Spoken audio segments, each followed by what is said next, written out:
Next one, differentiability. You studied about differentiability in first year. Okay, now let us recall it. Suppose f is a real function and c is a point in its domain. Okay, now derivative of f at this point is defined as limit of f of c plus h minus f of c divided by h when h tends to 0, and is denoted by f dash of c or d by dx of f of x at c. Derivative of f is defined as limit of f of x plus h minus f of x divided by h when h tends to 0. This is derivative of f at c. This one is derivative of f. Okay, and it is denoted as f dash of x. This is f dash of c. Here it is f dash of x or d by dx of f of x. Suppose if f of x is equal to y, then d by dx of f of x is same as d by dx of y, means dy by dx. Okay, and this is also same as y dash. The process of finding the derivative of a function is called differentiation. The process of finding the derivative of a function is called differentiation. Now, theorem.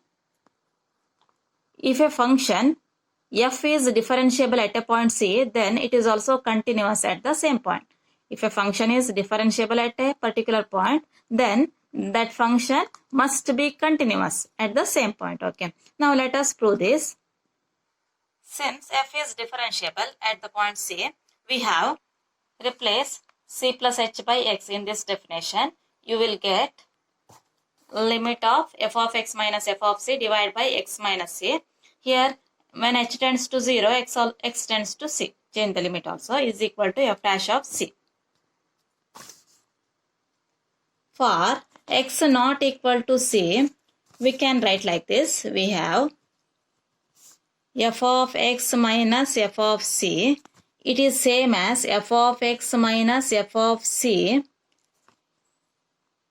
divided by x minus c into x minus c. Okay, f of x minus f of c divide and multiply by x minus c.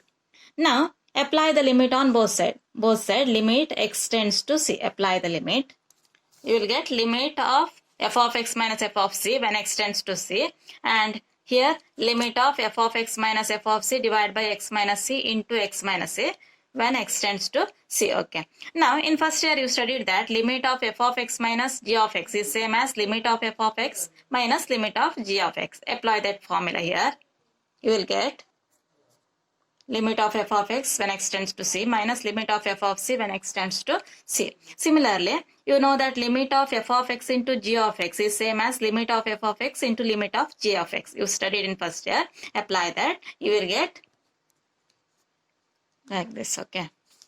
Now, limit of f of x when x tends to c minus, here replace x by c in this, but this function is free from x, therefore you will get it is f of c only, is equal to, this one is same as f dash of c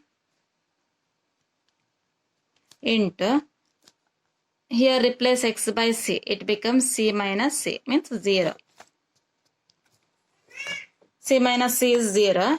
Limit of f of x when x tends to c minus f of c is equal to f dash of c into 0. Means this side is 0. Right hand side becomes 0, is equal to 0.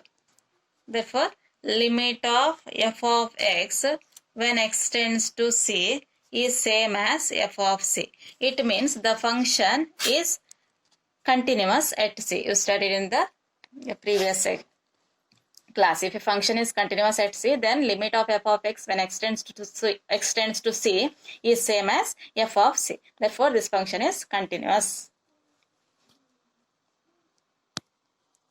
We can generalize this theorem. This theorem says that if a function is differentiable at c, then it is continuous at the same point. In general, if a function is differentiable, then it must be continuous. Okay. But the converse of this statement is not true.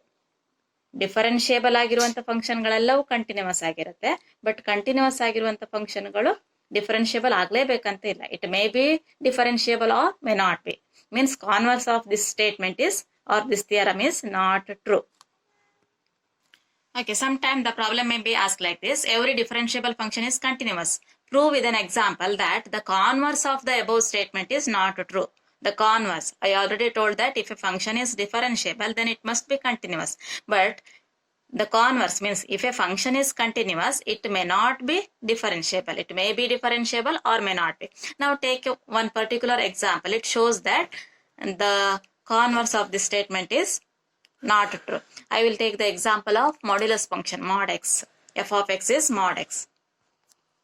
Consider a function f of x is equal to mod x. Okay, you know the graph of modulus function. The graph is like this, and here it is no doubt that this function is continuous because we can draw the graph without lifting our pen.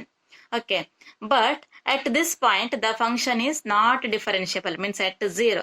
ಇಲ್ಲಿ sharp edge ಬರುತ್ತೆ. ಈ ತರ graph ಇದ್ದಾಗ ಆ point ಅಲ್ಲಿ differentiable ಆಗಿರುವುದಿಲ್ಲ. ಯಾವುದೇ function ಇರ್ಬೋದು. If it has sharp edge, then at the particular point the function is not differentiable. Now you should show that the function is not differentiable at x at 0. Okay, at x is equal to 0, left hand limit is limit of f of c plus h. C means 0 minus f of c. C is 0 divided by h. When h tends to 0, left side, therefore put minus sign, is equal to limit of f of 0 plus h is f of h minus f of 0 divided by h when h tends to 0 is equal to limit of h tends to 0.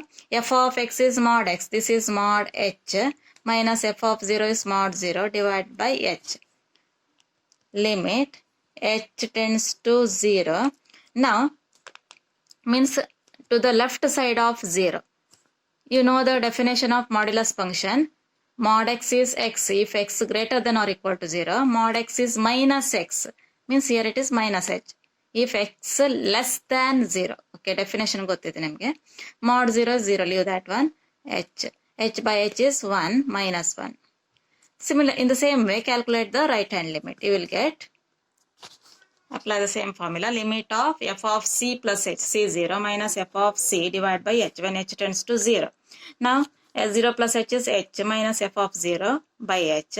F of x is mod x. Therefore, this is mod h minus mod 0 divided by h.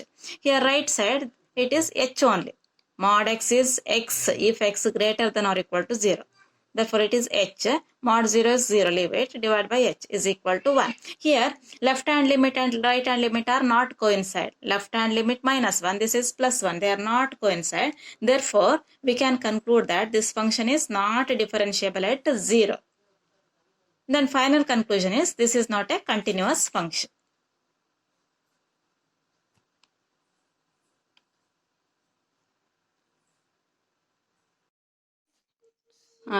Final conclusion is f is not a differentiable function. Okay, f is not differentiable at x is equal to 0 implies f is not a differentiable function. Okay, in first year you studied or you derived the derivative of some functions. Let us recall one by one. Derivative of constant is 0, derivative of x is 1, derivative of x power n is nx power n minus 1, derivative of sin x is cos x, derivative of cos x is minus sin x. Next, derivative of secant x is secant x into tan x. Derivative of cosecant x is minus cosecant x cot x. Derivative of tan x is secant square x. Then derivative of cot x is minus cosecant square x. Then derivative of u plus v means sum of the two function is same as u dash plus v dash. U minus v whole dash is u dash minus v dash. Then product rule, u v whole dash is u v dash plus vu dash. Next, quotient rule, u by v whole dash is vu dash minus uv dash divided by v square. Okay, you should by heart all these formula. Okay.